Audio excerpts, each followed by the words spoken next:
Hi, welcome to Gospel with Greg, and in this third video in my historical thinking series within Gospel with Greg, we are going to be discussing ancient history, kind of analyzing ancient history as it pertains to Christian history and Jesus, kind of how we go about that. So this will primarily address misconceptions about how ancient history is studied, and also the idea that there's not a lot of historical evidence for Jesus. You'll hear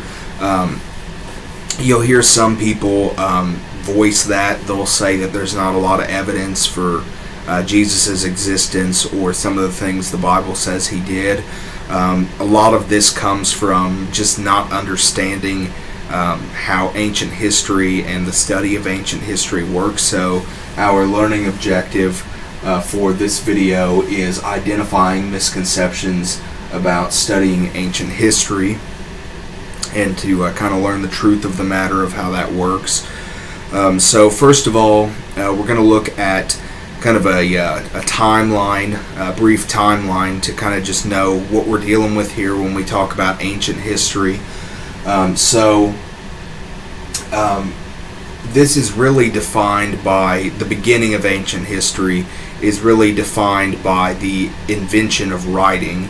As we talked about in the first video in the historical thinking series, history is the study of the human past through written records. And so if you hear the term prehistoric, that just means anything that happened before the invention of writing, before the written record. And so ancient history begins with the invention of writing, and estimates on when writing was first invented, it kind of varies. If you look it up, of course there's not a hard year. You'll find that a lot in ancient history as well. A lot of kind of approximating that we have to do, but so the invention of writing, about 3,500 to 3,000 BC. So that's about 5,500. It's about 5,000 to 5,500 years ago. Again, those estimates can kind of vary. I've even heard some estimates that go back to 4,000 BC, but a lot of estimates tend to be 3,500 BC or perhaps 3,400 BC with some other things sprinkled in there, up until the end of ancient history, which is commonly marked by the fall of the Western Roman Empire in the year 476. And again, with these things, as you look into it, if you choose to look into it, you'll see some kind of variations, different opinions on it, but that's what we're going with. And these are very common markers on the timeline, and very useful ones as well. So we're going with 3,500 BC to 476 AD for ancient history. And of course, after the fall of Western Rome and the end of ancient history, you get more into the Middle Ages, things like that, particularly if you're looking at European history. So that's the time frame we're going to be working with here. And so, of course, the time of the New Testament is going to fall into ancient history, more of the tail end of it, given how wide of a time frame ancient history is. So Jesus lived, had his ministry on earth, was crucified and resurrected during the first century, and you also find the books of the New Testament being written during that time as well in ancient history. And so when it comes to studying ancient history, there are certain issues and boundaries historians have to deal with that they don't have to deal with in more recent history, such as if a historian is studying the American Revolution or the Civil War or World War II, it tends to be easier in some respects to study those eras of history as opposed to ancient history. And so some of the reasons for that are listed here. So a couple big struggles with studying ancient history. This isn't an extensive list of the struggles, but these are certainly some of the most prominent ones. So you have few sources from ancient history, few written sources, and also sources can be quite late sometimes. And so some other factors that tie into this, particularly on the note about few sources, is many people being illiterate. So a lot of people couldn't write written sources to begin with. Also wasn't as convenient to write as it later would be, particularly in much more modern times. Today we can handwrite things on notepads that are readily available. We can type things on a cell phone, laptop, what have you. Writing has become more convenient throughout time, but certainly didn't have all those luxuries in ancient history, so not as convenient to just pick up something and start writing for a lot of people. And then also sources being destroyed. When you think about this, around the time of Jesus, so about 2,000 years ago, if you have a written source from then, 2,000 years is a long time for a source to survive, and it's a long time, a lot of opportunities for it to get destroyed, either intentionally or unintentionally. So could get burned, or the elements could get to it. So really few sources from ancient history for a lot of reasons. Again, barriers to creating them in the first place, and then also some of them that were created being destroyed.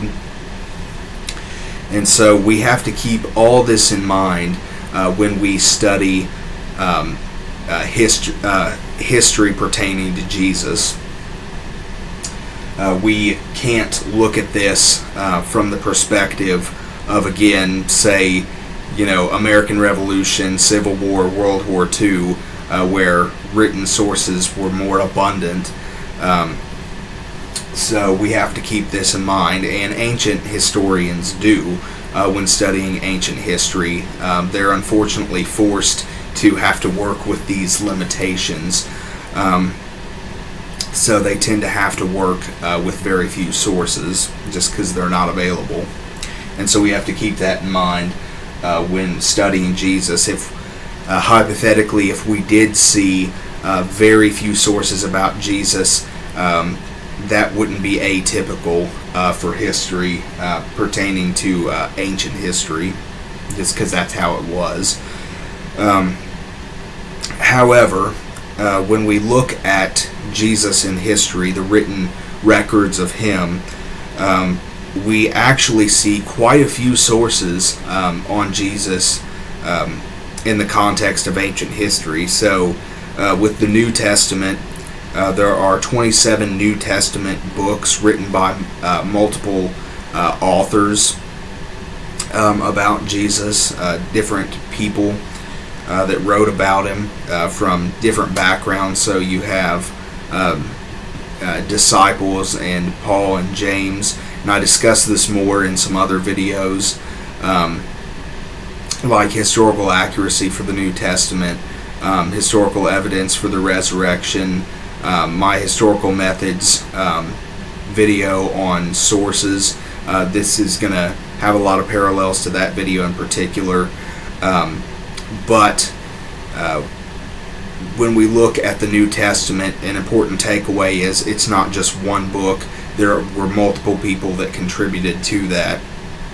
And again, you can check out those other videos I've done if you want more of an in-depth explanation about that and how we can treat those as historical documents.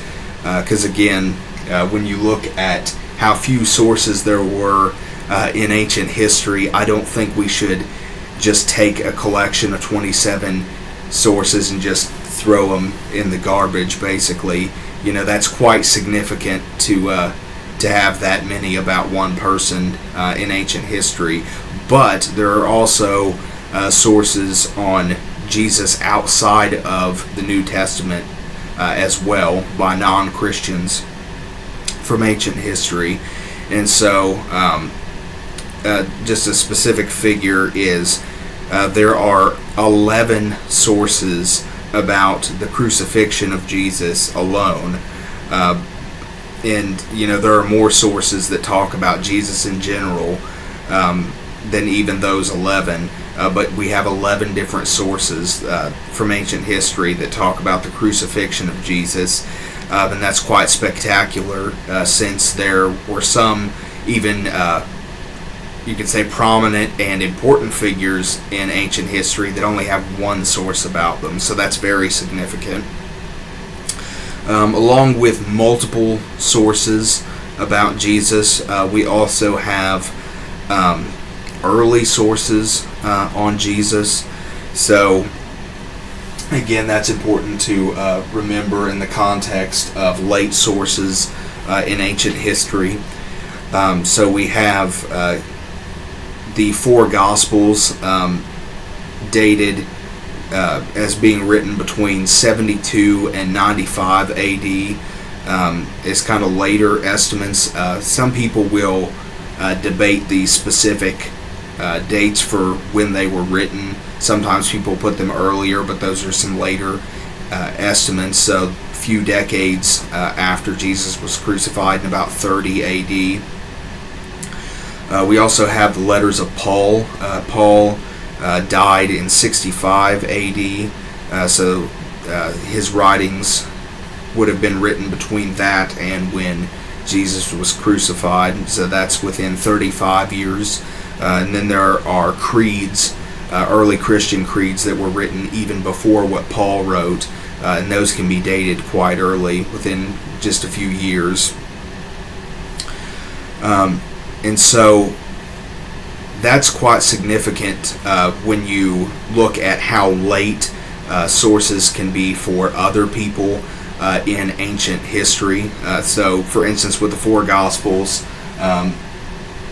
like we have written here, some people might look at that and say, 95 AD, that's quite, you know, several decades. That seems kind of late. But again, if you look at other figures in ancient history where maybe it's centuries after they lived where the sources were written, the sources on Jesus were quite early. So we're talking about the same century he lived in, you know, numerous sources written within that same century, despite these limitations in ancient history on sources, these issues and boundaries on having written sources, that many in the same century. And again, keep in mind, the sources really can't be that late, because people that were alive during the crucifixion were still alive when these sources were written. So again, that's not really that late in terms of ancient history.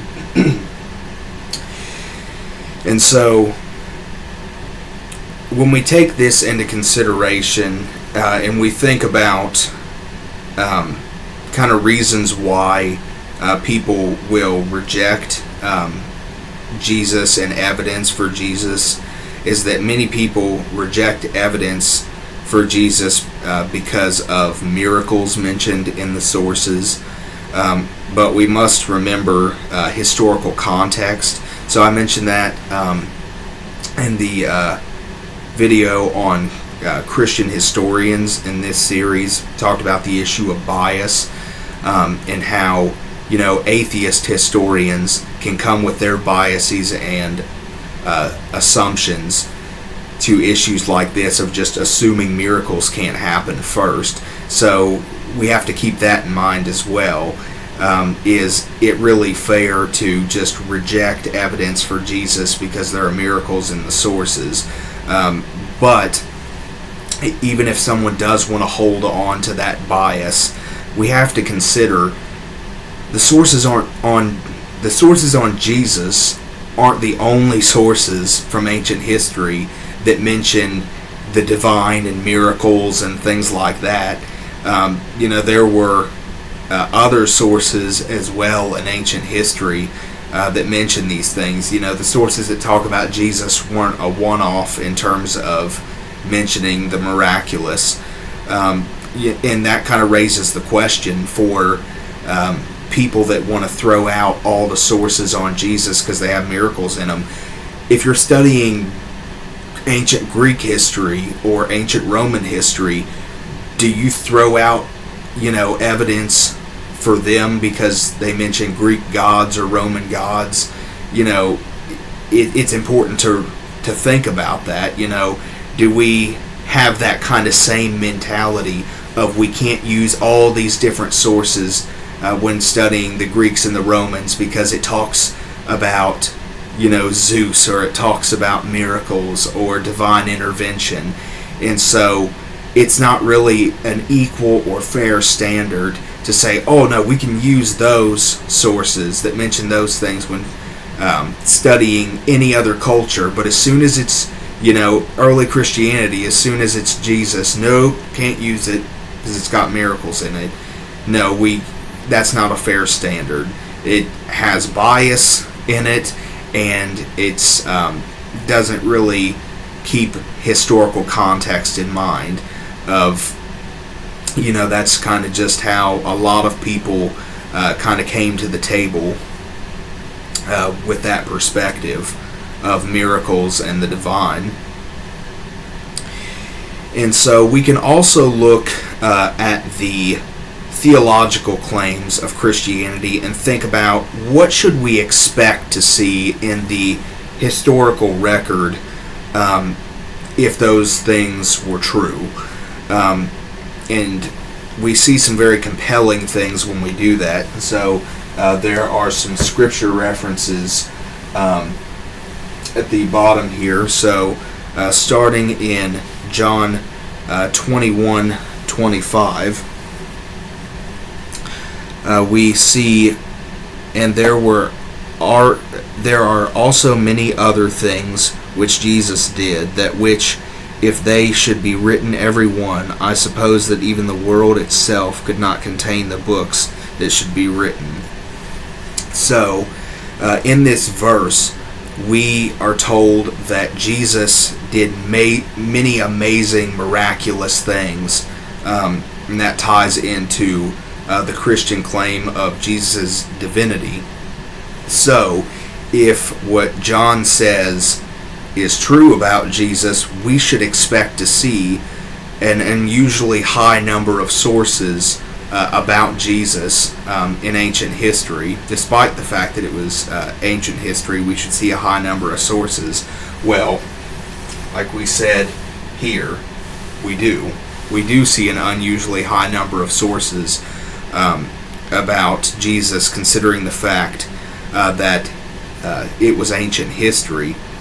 And so we should also expect to see different perspectives on this, that maybe some people writing about Jesus will mention certain things that others don't mention, just because there's so many different things, and people naturally have different perspectives as well.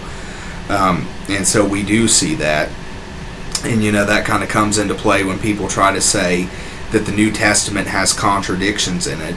Well, we can see that this is kind of a strong challenge to that, because people have different perspectives, and there are so many different things Jesus did. We should naturally expect to see that the different New Testament writers are going to have some slightly different perspectives and mention some things that the others don't, and we do see that. Also, we have Matthew chapter 12, verses 39 through 40. But he answered and said unto them, An evil and adulterous generation seeketh after a sign, and there shall be no sign given to it, but the sign of the prophet Jonah. For as Jonah was 3 days and 3 nights in the whale's belly, so shall the Son of Man be 3 days and 3 nights in the heart of the earth. And so Jesus here gives a prophecy that he is going to not only be crucified, but that on the 3rd day he will resurrect. And so, and that, of course, significance of that is to prove his deity of he is who he said he was. That, you know, not only was he able to miraculously rise from the dead far after someone should be able to come back to life, but he actually prophesied it ahead of time on top of that. And so if this is true, if Jesus did prove his deity, he should have had a reputation that extended past ancient history, you know, because if somebody proves they're God, you know, people are going to be talking about that guy for a long time after. And so we do see that. You know, Jesus walked this earth 2,000 years ago, and he is widely considered to be the most famous person ever. And so that's quite spectacular. And so that ties into Matthew 24:24. For there shall arise false Christs and false prophets, and shall show great signs and wonders, insomuch that, if it were possible, they shall deceive the very elect. And so Jesus said that there would be false Christs and false prophets that would come after him, and he, of course, was the true Christ. Well, if that is true, that he was the true Christ out of many false Christs and false prophets that would come, he should stick out among these multiple people that make these kinds of claims. And again, he does. Like I said, he is considered widely to be the most famous person ever. And, you know, you think about so many different religious leaders and people who've claimed to be prophets throughout history, between Jesus and now, and none of them have reached the level of recognition that Jesus has. And so that's quite spectacular, given the fact that Jesus wasn't, you know, he wasn't like an emperor or a king in the earthly sense. You know, people that we would normally consider to be very important figures in ancient history. Despite the fact that that wasn't the case for him, yet he became pretty much the most famous person ever and had all these sources written about him. That should really tell us something, and it very much challenges this idea that there's no historical evidence for Jesus, because there is quite a lot. So, hope you found this video interesting and informative. Hope you join me for the next video in the series, and until next time, God bless.